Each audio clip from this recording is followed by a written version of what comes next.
षड्विंशः सर्गः प्राणत्यागनिश्चयः। प्रसक्ताश्रुमुखीत्येवं ब्रुवन्ती जनकात्मजा अधोमुखमुखी बाला विलप्तुमुपचक्रमे। उन्मत्तेव प्रमत्तेव भ्रान्तचित्तेव शोचति उपावृत्ता किशोरीव विवेष्टन्ती महीतले। राघवस्य प्रमत्तस्य रक्षसा कामरूपिणा रावणेन प्रमत्याहम् आनीता क्रोशति बलात्। राक्षसी वशमापन्ना भर्त्स्यमाना सुदारुणम् चिन्तयन्ती सुदुःखार्ता नाहं जीवितुमुत्सहे। न हि मे जीवितैरर्थो नैवार्थैर्न च भूषणैः। वसन्त्या राक्षसी मध्ये विना रामं महारथम् अश्मसारमिदं नूनम् अथवाप्यजरामरम्। हृदयं मम येनेदं न दुःखेनावशीर्यते। धिङ्मामणार्यामसतीं याहं तेन विना कृता। मुहूर्तमपि रक्षामि जीवितं पापजीविता। चरणेनापि सव्येन न स्पृशेयं निशाचरम्। रावणं किं पुनरहं कामयेयं विगर्हितं। प्रत्याख्यातं न जानाति नात्मानं नात्मनः कुलं। यो नृशंसस्वभावेन मां प्रार्थयितुमिच्छति। छिन्ना भिन्ना विभक्ता वा दीप्ते वाग्नौ प्रदीपिता। रावणं नोपतिष्ठेयं किं प्रलापेन वश्चिरम्। ख्यातः प्राज्ञः कृतज्ञश्च सानुक्रोशश्च राघवः। सद्वृतो निरनुक्रोशः शङ्के मद्भाग्यसंशयात्। राक्षसानां सहस्राणि जनस्थाने 14 येनैकेन निरस्तानि समां किं नाभिपद्यते। निरुद्धा रावणेनाहम् अल्पवीर्येण रक्षसा। समर्थः खलु मे भर्ता रावणं हन्तुमाहवे। विराधो दण्डकारण्ये येन राक्षसपुङ्गवः। रणे रामेण निहतः समां किं नाभिपद्यते। कामं मध्ये समुद्रस्य लङ्केयं दुष्प्रदर्शना। न तु राघवबाणानां गतिरोधीः विद्यते। किन्नु तत्कारणं येन रामो दृढपराक्रमः। रक्षसापहृतां भार्याम् इष्टां नाभ्यवपत्यते। इहस्तां मां न जानीते शङ्के लक्ष्मणपूर्वजः। जानन्नपि हि तेजस्वी दर्शनं मर्शयिष्यति। हृतेति योऽधिगत्वा मां राघवाय निवेदयेत्। गृध्रराजोऽपि सरणे रावणेन निपातितः। कृतं कर्म महत्तेन मां तथाभ्यवपद्यता। तिष्ठता रावणद्वन्द्वे वृद्धेनापि जटायुषा। यदि मामिह जानीयात् वर्तमानां स राघवः। अद्य बाणैरभिक्रुद्धः कुर्याल्लोकमराक्षसम्। विधमेच्च पुरीं लङ्कां शोषयेच्च महोदधिम्। रावणस्य च नीचस्य कीर्तिं नाम च नाशयेत्। ततो निहतनाथानां राक्षसीनां गृहे गृहे यथाहमेवं रुदति तथा भूयो न संशयः। अन्विष्य रक्षसां लङ्कां कुर्याद् रामः स लक्ष्मणः।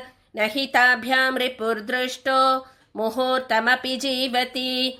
चिता धूमाकुलपथा गृध्रमण्डलसङ्कुला। अचिरेण तु लङ्केयं श्मशानसदृशी भवेत्। अचिरेणैव कालेन प्राप्स्याम्येव मनोरथम्। दुष्प्रस्थानोऽयमाख्याति सर्वेषां वो विपर्ययम्। यादृशानीह दृश्यन्ते लङ्कायामशुभानि वै। अचिरेण तु कालेन भविष्यति हतप्रभा। नूनं लङ्का हते पापे रावणे राक्षसाधमे। शोषं यास्यति दुर्दर्शा प्रमदा विधवा यथा। पुण्योत्सवसमुत्था च नष्टभर्त्री स राक्षसी।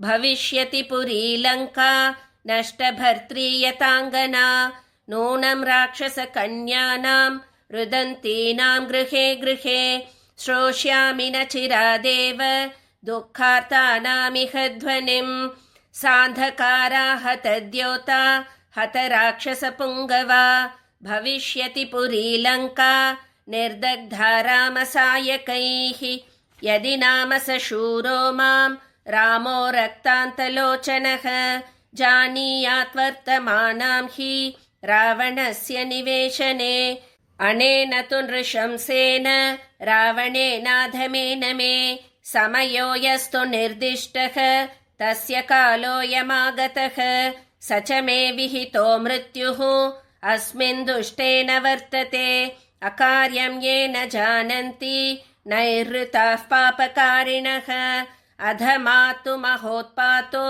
भविष्यति हि साम्प्रतं नैते धर्मं विजानन्ति राक्षसाः पिशिताशनाः ध्रुवं मां प्रातराशार्थे राक्षसः कल्पयिष्यति साहं कथं करिष्यामि तं विना प्रियदर्शनं रामं रक्तान्तनयनम् अपश्यन्ति सुदुःखिता यदि कश्चित् प्रदाता मे विषस्याद्य भवेदिह क्षिप्रं वैवस्वतं देवं पश्येयं पतिना विना नाजानाज्जीवितं रामः स मां लक्ष्मणपूर्वजः जानन्तौ तौ न कुर्यातां नोर्व्यां हि मम मार्गणं नूनम् अवैव शोकेन स वीरो लक्ष्मणाग्रजः देवलोकमितो यातः त्यक्त्वा देहं महीतले धन्या देवास गन्धर्वाः सिद्धाश्च परमर्षयः मम पश्यन्ति ये नाथं रामं राजीवलोचनम् अथवा न हि तस्यार्थो धर्मकामस्य धीमतः मया रामस्य राजर्षेः भार्यया परमात्मनः दृश्यमाने भवेत् प्रीतिः सौहृदं नास्त्यपश्यतः नाशयन्ति कृतघ्नास्तु न रामो नाशयिष्यति किन्नु मे न गुणाः केचित् किं वा भाग्यक्षयो मम याहं सीदामि रामेण हीना मुख्येन भामिनी श्रेयो मे जीवितान्मर्तुं विहीनाया महात्मनः रामादक्लिष्टचारित्रात् शूरात् शत्रुनिबर्हणात् अथवान्यस्य शस्त्रौ तौ वने मूलफलाशिनौ भ्रातरौ हि नरश्रेष्ठौ संवृत्तौ वनगोचरौ अथवा राक्षसेन्द्रेण रावणेन दुरात्मना छद्मना साधितौ शूरौ भ्रातरौ रामलक्ष्मणौ साहमेवं गते काले भर्तुमिच्छामि सर्वथा न च मे विहितो मृत्युः अस्मिन् दुःखेऽपि वर्तति धन्याः खलु महात्मानो मुनयस्त्यक्त्य किल्बिषाः जितात्मानो महाभागा येषां नस्तः प्रिया प्रिये प्रियान्नः सम्भवेत् दुःखम् अप्रियादधिकं भयं ताभ्यां हि ये वियुज्यन्ते नमस्तेषां महात्मनां साहं त्यक्ता प्रियेणेह रामेण विदितात्मना प्रणांस्त्यक्ष्यामि पापस्य रावणस्य गतावशम्। इत्यार्षे श्रीमद् रामायणे वाल्मीकीये आदिकाव्ये सुन्दरकाण्डे 26 सर्गः।